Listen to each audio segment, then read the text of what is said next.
Vijayawada Indira Gandhi stadium లో క్రీడా ఉత్సవాలు జరుగుతున్నాయి. మూడో రోజుకి చేరుకుంది. ఫైనల్ మ్యాచ్ కి కైకలూరు ఎమ్మెల్యే మనతో పాటు ఉన్నారు.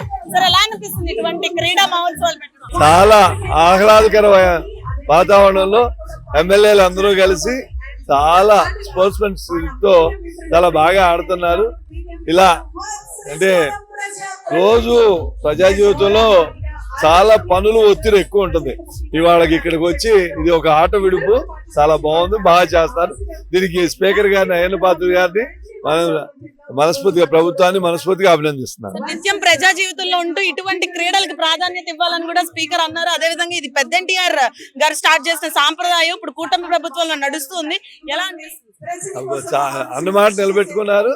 తప్పకుండా ఇది ఎలా జరగాలి, ఏం చేయాలనేది చూసి అందరం ఇన్వాల్వ్ అవుతాం. అయ్యి రేపు అసెంబ్లీ అయిపోయిన తర్వాత కల్చరల్ ప్రోగ్రామ్స్ కూడా చాలా బాగా జరుగుతాయి. మీ ఫేవరెట్ గేమ్ ఏంటి? స్కూల్ టైంలో ఎటువంటి ఫేవరెట్ గేమ్?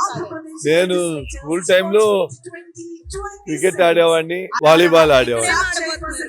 ఇవాళ క్రికెట్ ఆడాను, రన్నింగ్ రేసు, వాలీబాల్ ఆడా, కబడ్డీ ఆడాను. ప్రతిపక్షం రాలేదు మనం ఇంకా అసెంబ్లీకి కాదు, అసెంబ్లీకి రానాళ్ళు వాళ్ళకేం టెన్షన్ లేవు కదా, వాళ్ళకేం ఆట విడిపు అక్కర్లేదు. చూసారు కదా, ముఖ్యంగా అసెంబ్లీకే రాని వాళ్ళకి ఆట విడిపు అవసరం లేదని చెప్పడం జరిగింది.